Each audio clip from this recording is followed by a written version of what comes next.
주식 투자 심플하게 충분하게 스텝스.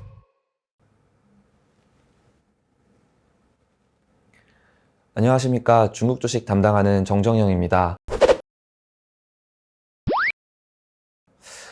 최근에 또 중국에 관련해서 중요한 회의가 하나 열렸습니다. 그 내용 가지고 말씀을 드리려고 하고 있고요. 아마 이미 언론 보도로도 많이 보셨겠지만 중국의 한 해 경제 상황을 이제 정리하고 분석하고 내년에는 어떤 식으로 경제를 이끌어갈 것인지에 대해서 논의한 중앙경제공작회의 관련된 내용입니다. 그래서 저는 이번에 중앙경제공작회의에서 가장 중요한 포인트는 내년 경제를 안정화시키는 것에 최우선을 두고 있다라는 점이고요. 다만 이 최우선을 두는 목표를 달성하기 위해서 우선순위를 조금씩 바꿔놨다라고 말씀을 드리고 있습니다. 그 내용에 대해서 조금 더 자세히 말씀드리도록 하겠습니다. 일단 작년에, 그러니까 올해 기준으로 올해의 경제가 어땠느냐에 대해서 중국 수뇌부들은 나쁘지 않았다. 코로나 방역 통제도 잘했고 수출도 잘 됐고 내수 경제도 잘 버텨줬다라고 일단 평가를 했습니다. 그런데 여기에 뒤에 붙인 말이 뭐였냐면 그럼에도 불구하고 이제 세 가지 어려움에 직면을 했다라고 얘기를 했어요. 크게 수요가 둔화되고 있고 공급 충격의 영향은 여전하고 이에 따라서 기대 심리가 많이 약화됐다라고 표현을 했습니다. 사실 이거는 중국만의 문제는 뿐만 아니고요. 전 세계적으로 관련된 우려들이 많기 때문에 이 부분에 대해서 중국 정부가 앞장서서 해결해 나가겠다라는 의지가 저는 느껴졌다고 생각을 하고 있고요. 그래서 전체 큰 그림은 경제가 회복되고 있지만 여전히 중간중간 단계별로 불균형은 존재한다라는 의미로 해석할 수 있습니다. 그래서 저는 내년에는 이런 불균형을 해소하는데 중국 정부가 조금 더 집중할 것으로 보고 있고요. 그러면 이 세 가지 어려움, 불균형을 어떤 식으로 해결해 나갈 것인가? 올해 아마 중국이라고 생각하시면 가장 많이 느꼈을 것이 정책이 굉장히 불안했고요. 경제 충격도 많이 줬던 모습들이 많았습니다. 그런데 내년에는 이런 급진적인 정책 추진이 좀 많이 사라질 것으로 저는 예상을 하고 있습니다. 그게 안정화를 위한 최고 우선 단계로 저는 생각을 하고 있고요. 그래서 이번에 경제 안정화를 위해서 총 7가지 정책을 발표했습니다. 거시 정책이라던가 미시 정책이라던가 아니면 기술 국산화 정책 혹은 민생 보장 정책 등등 7가지 정책을 이제 조합해서 내세웠는데 이거는 그동안 중국이 진행해 왔던 경제공작 회의에서 가장 강력하게 경제 안정화를 요구를 했던 정책들이고요. 특히나 각 지방 정부에게 경제 안정화를 위해서 할 수 있는 모든 조치를 다 해라라고 지시를 했습니다. 이 역시도 요 근래 들어서 중국 중앙정부가 지방정부에 가장 강력하게 경제 안정화를 요구했다, 지시했다라고 봐주실 수 있을 것 같아요. 그리고 제가 방금 전에 말씀드렸던 그 급진적인 정책 추진이 없을 것이다 라는 개념을 총 5가지 내용으로 얘기를 했는데요. 그 5가지 내용이 포함했던 게 저희가 주로 얘기했던 공동부유, 그다음에 반독점 규제 혹은 원자재, 식량 안보 등등이었습니다.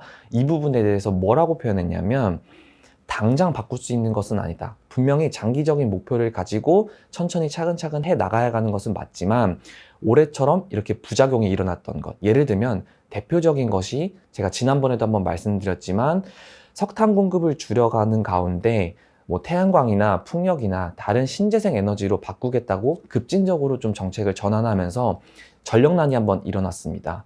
이러한 부작용을 최소화시키겠다라는 게 내년의 목표인 것 같아요.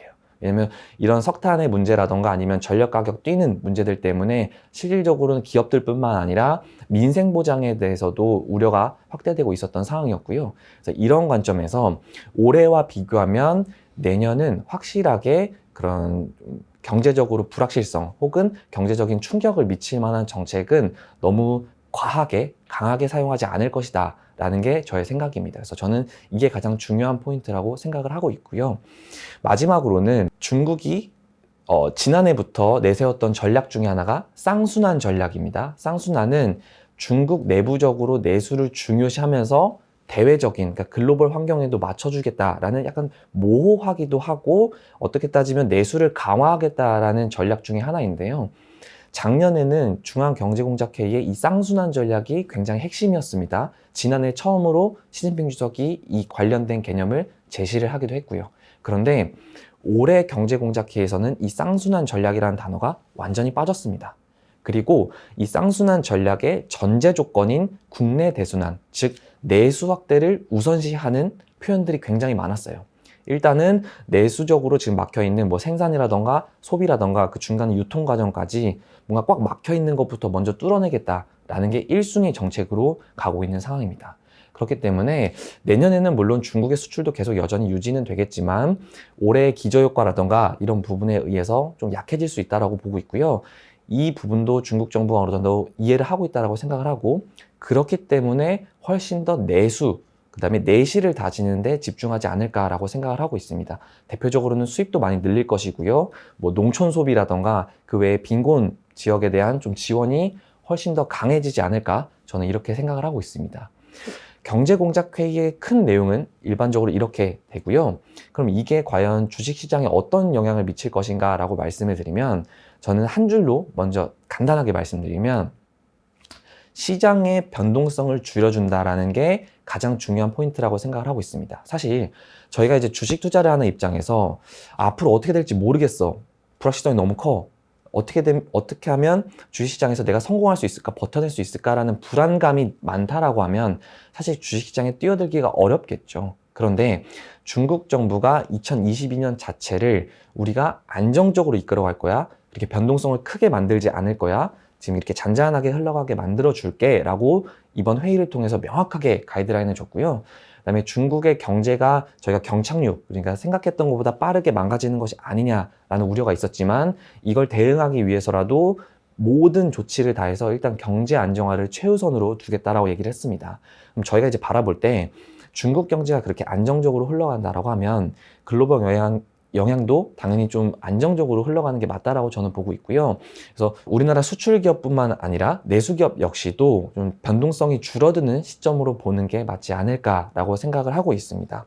그래서 가장 중요한 부분은 아까 말씀드린 것처럼 올해의 부작용을 줄이고 내년에는 이 부작용을 최대한 메이크업 하겠다라는 의미로 해석할 수 있기 때문에 아까 말씀드렸던 부동산 규제도 그렇고 플랫폼, 반독점 규제도 그렇고 에너지를 전환하는 것도 그렇고 계속해서 조금 더 중국 정부가 원활하게 스무스하게 넘어가는 패턴을 저는 보여줄 걸로 보고 있습니다. 그러면 특히나 제가 빅테크를 기준으로 말씀을 드리면 저는 빅테크 기업들도 내년에는 조금 더 긍정적으로 바라볼 필요가 있다라고 말씀을 드리고 있습니다. 이번에 중앙경제공작회의에서도 나왔던 내용에서도 이어지는 건데요.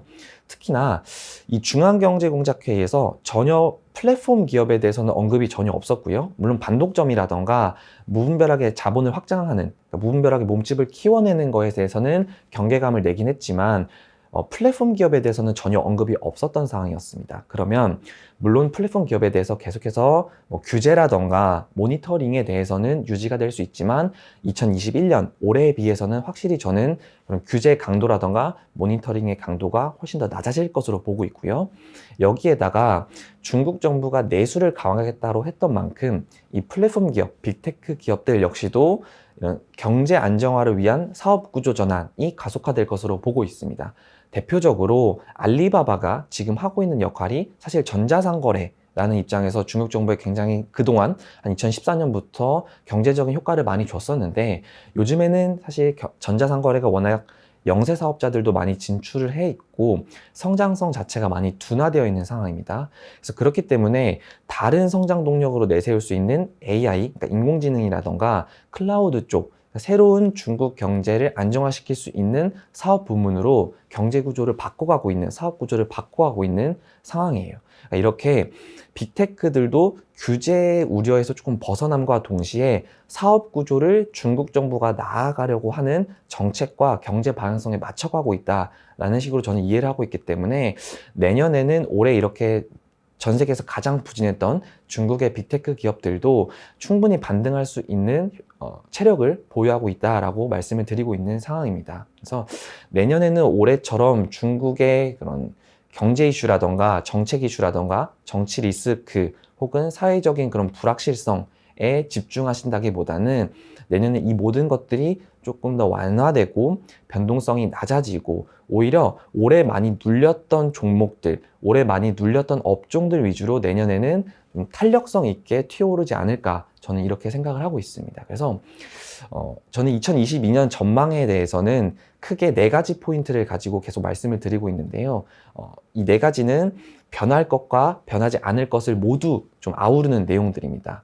변할 것은 방금 말씀드린 것처럼 내수를 활성화시킨다는 개념이 가장 중요하고요. 두 번째는 빅테크 기업들도 이제 전환하고 있다라는 부분이고, 세 번째는 아까 친환경 같은 경우에도 계속해서 전환하는 과정은 이어질 것이다. 다만 이 속도를 조절하면서 지난 9월 달에 10월 달에 일어났던 그런 전력난 문제를 최소화시킬 것이다 라는 그 개념으로 저는 계속 반복해서 말씀드리고 있는 상황입니다. 그리고 마지막으로는 아까 빅테크의 사업 구조 전환이랑도 어느 정도는 연관이 되는데, 신형 인프라, 그러니까 중국 정부가 5G를 기반으로 계속해서 발전시켜 나가려는 인공지능이라던가 데이터 센터 혹은 클라우드, 자율주행차 등등의 신형 인프라 관련된 업종, 종목들은 계속해서 주목할 필요가 있다라고 생각을 하고 있습니다. 그래서 이번 중앙경제공작회의는 저는 2021년과 2022년을 이어주면서도 다르게 해석할 수 있게끔 만들어준 회의라고 생각을 하고 있고요.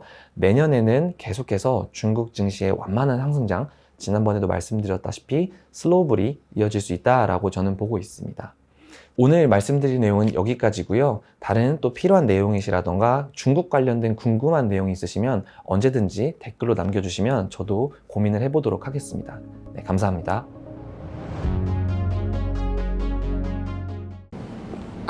자기야. 변했군요. 해외 주식하면 변하는 환율도 신경 써야죠. 아메리칸 스타기 앞에서 좋아. 그렇게 좀비의 세상이 시작되었다. 녀석들 잠도 안 자고 계속 움직이네. 노는 달러 없이 24시간 열일 중. 주식 투자 심플하게 충분하게 스텝스.